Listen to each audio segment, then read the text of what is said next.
Well, I'm happy to report that when Steve Witkoff, Marco Rubio, Jared Kushner, and the American delegation met with the Ukrainians today in Miami to discuss the status of the so-called 28-point Russian peace plan, which the Wall Street Journal, by the way, came out with a huge article, a blockbuster, you got to see it, where it described all of the business dealings between Witkoff and Kushner on the one hand and the Russians on the other, meant to enrich Donald Trump, his friends, and basically subvert the entire process.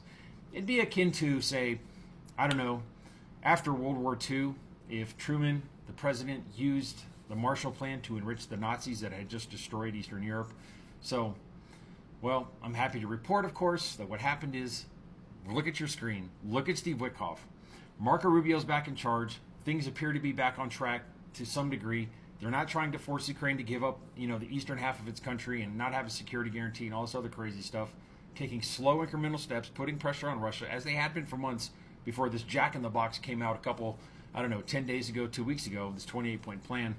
And not only does Steve Witkoff look tired and like somebody just like took his lunch money, but he didn't even shave.